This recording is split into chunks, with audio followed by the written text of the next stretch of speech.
एक अन्य प्रश्न आया है कि मैं अपना पिछला जन्म जानना चाहता हूँ कि मैं पिछले जन्म में क्या था। क्या आप इस संबंध में मेरी कुछ सहायता कर सकते हैं?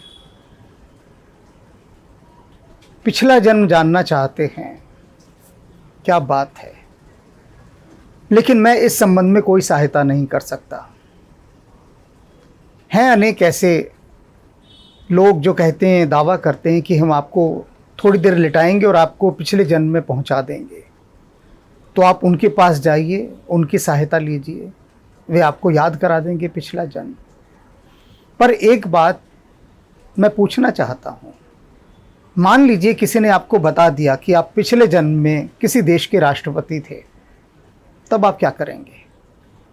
उस देश को टेलीफोन लगाएंगे कि मैं तुम्हारे देश का पहले राष्ट्रपति हुआ करता था, तो मेरे लिए विशेष चार्टर्ड प्लेन भेजो, मैं वहाँ पर आऊँगा, गार्ड ऑफ ऑनर पेश करो, और फिर मुझे वो सारी सुविधाएं जो एक पूर्व राष्ट्रपति को दी जाती हैं वह मुझे दी जाएं। ऐसा करेंगे क्या? सच में मान लीजिए कोई आपको दिखा दे, बता भी दे कि आप एक महान राष्ट्र के राष्ट्रपति थे, राजा थे, आपका उसके बाद क्या होगा? अगला स्टेप, पगला जाएंगे आप, गली गली डोलेंगे बोलते हुए मैं वहाँ का राष्ट्रपति था। लोग कहेंगे कि हाँ बिल्कुल थे आप राष्ट्रपति। अब आपको हम, भारत में एक राज्य है आगरा, वहाँ पर आपका किला है, उस किले में आपको हम ले चलते हैं, वहाँ पर आप आराम से राज कीजिएगा। समझ गए होंगे आप मैं क्या कहना चाह रहा हूँ। तो लोग आपको पागल खाने पहुँचा देंगे। पूर्व जन्म को जानने के बाद कुछ हाथ नहीं लगना। आपने यह क्यों नहीं जानना चाहा कि अभी जो मैं इस जन्म में हूँ, मैं किस प्रकार से वह साधना करूं, वह तपस्या करूं कि मेरा यह जीवन तो संवर जाए, और यदि अगला जन्म कोई मेरा होना भी है या होता भी है या होगा, जो भी कुछ आप मानना चाहें, वह भी संवर जाए। जो अभी हैं, इस समय हैं, उसकी कोई फिक्र नहीं। बस परछाइयों में डोलना, भूतकाल में घूमना, वर्तमान में रहिए। स्वयं को देखिए, अपने परिवार को देखिए, अपने काम को देखिए, और इन सब के साथ साथ भक्ति भावना को देखिए। भक्ति को जगाइए, भक्ति मार्ग पर बढ़िए, साधना मार्ग पर बढ़िए। जो असल चीज़ें हैं उनको तो छोड़ रहे हैं, और जानकर छोड़ रहे हैं। मैं जानता हूँ क्यों। क्योंकि साधना की जब बात आएगी तो साधना का मतलब क्या होता है? तपस्या, तपना। तो मन घबराता है कि करना धरना कुछ नहीं है, बिना किए धरे सिर्फ बातें करने से ही सब कुछ हो जाए। हम पीछे लोग कितनी बार मुझे कहते हैं कि आप हनुमान जी से हमारी अर्जी लगा दीजिए। क्यों लगा दूं भाई अर्जी हनुमान जी से? किस कारण से? एक मेरा तुमने वीडियो देखा, वीडियो देख के अगला व्हाट्सएप कर देते हो मुझे, हनुमान जी से हमारी ये प्रार्थना आप कह दीजिए। कमाल है। इतना सस्ता सौदा समझा हुआ है, इतना सस्ता। खुद कुछ नहीं करना, खुद कुछ भी नहीं। कोई ये नहीं पूछते कि हम कैसे वो साधनाएं करें, वो तपस्याएं करें कि हनुमान जी हमसे भी राजी हो जाएं। वह नहीं पूछना, आप कह दीजिए। तो ऐसे पुनर्जन्म में भटकने का कोई लाभ नहीं। और इसके संबंध में एक दो बातें और हैं, वे भी मैं बताना चाह रहा हूँ, उन्हें भी आप जान लीजिए, तो आपका एक सम्यक मार्गदर्शन हो जाएगा।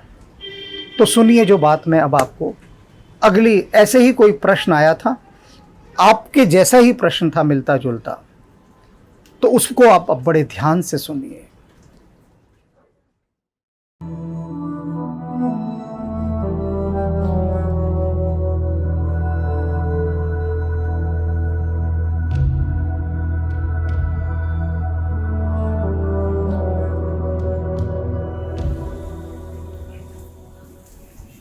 अनेक साधक, मित्र, जिज्ञासु इत्यादि लोग मुझसे समय समय पर अनेक जिज्ञासाएं करते रहते हैं।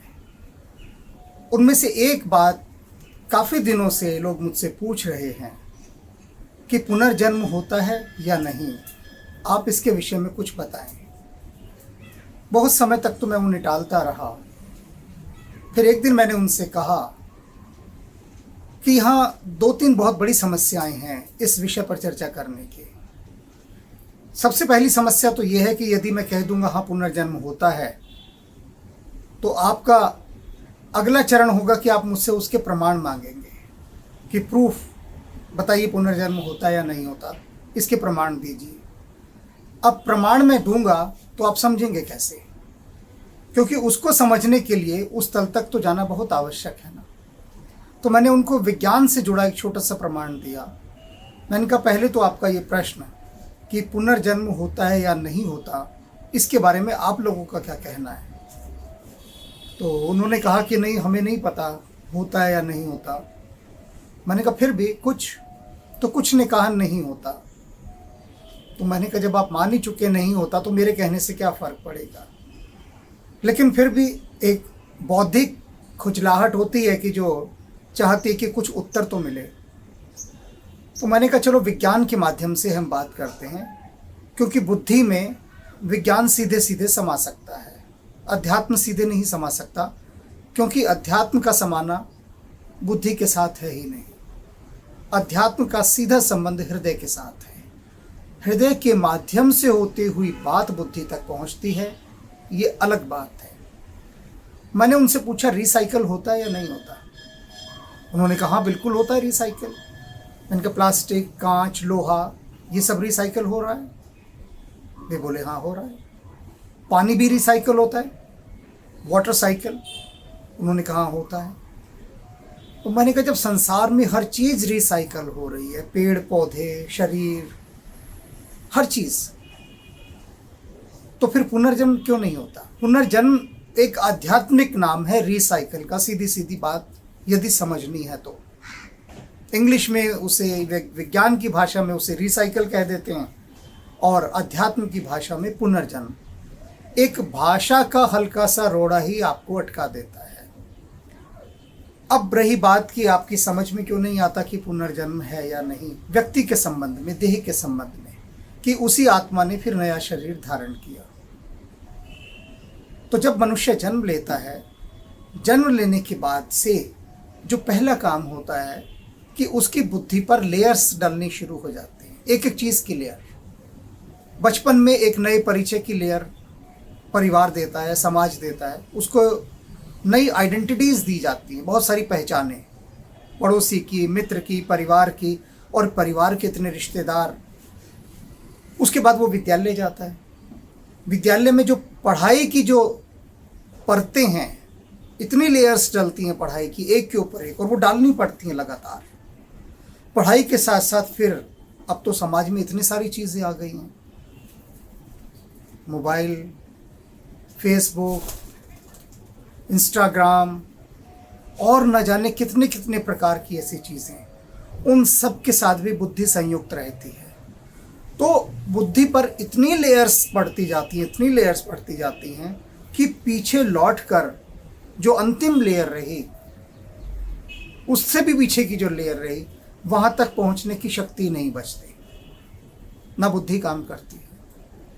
अब सागर की जब बहुत गहराई में हम गोता लगाएंगे तभी तो मोती मिलेंगे ना।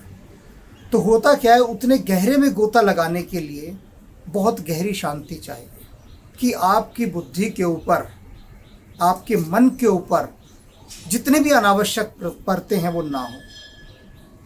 जब वो सारी परतें हट जाएंगी तब आप पीछे देखने में सक्षम होंगे। आप देखते हैं जरा सी धुंध पड़ती है तो आप इतने बड़े महातेजस्वी सूर्य को नहीं देख सकते। वो जरा सा कोहरा, जरा सी धुंध या जरा सी बदली एक इतने बड़े सूर्य को ढक लेती है। तो उसी तरह से जो पूर्व जन्म की सारी स्मृतियां हैं वो वर्तमान जितनी हमारी लेयर्स हैं वो ढक देती हैं और हम नहीं देख पाते। अब सवाल है कि इस बात पर भरोसा करना कि पुनर्जन्म होता है। तो भगवान बुद्ध ने अपने पिछले जन्मों का वर्णन किया है। इस प्रकार से अनेक बुद्ध पुरुष हुए जिन्होंने अपने पूर्व जन्म की बातें बताई। तो अब यहाँ हमें एक क्षण को ठहर कर ये सोचना है कि या तो हम ये मान लें कि बुद्ध जैसी जो चेतनाएं कह रही हैं वे सत्य नहीं कह रही।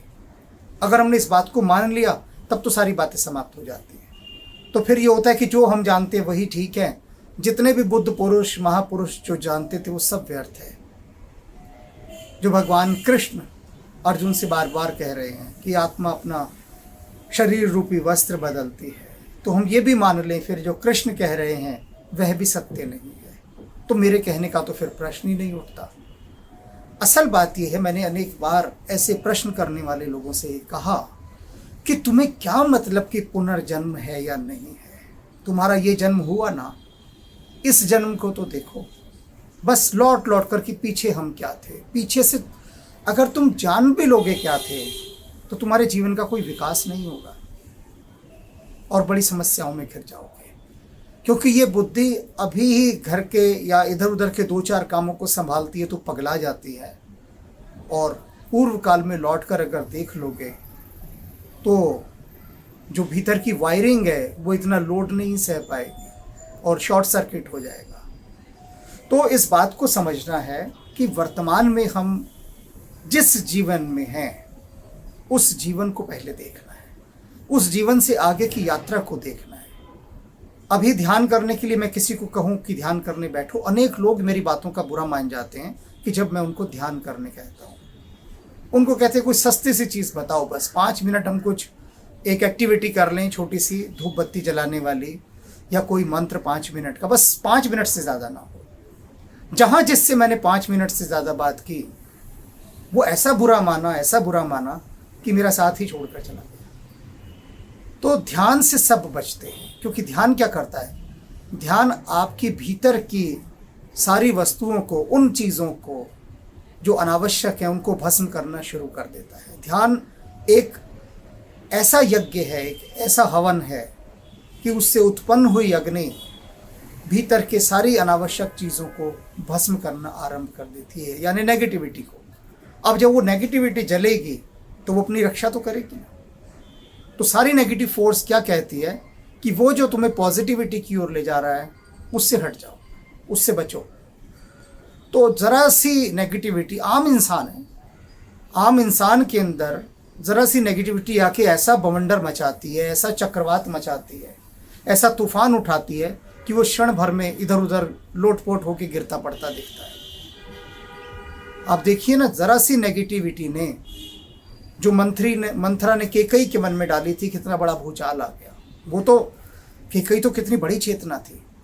तो आम इंसान के बीच में नेगेटिविटी इतना सा खेल खेलती है और वो पॉजिटिविटी से तुरंत दूर चला जाता है। तो उन लोगों से जो इन पुनर्जन्म की बातों में जानना चाहते हैं, मेरा यही निवेदन है कि वे छोड़े उन बातों को, और ये जो अभी जन्म मिला है इस जन्म के साथ उस ध्यान की यात्रा की ओर निकले।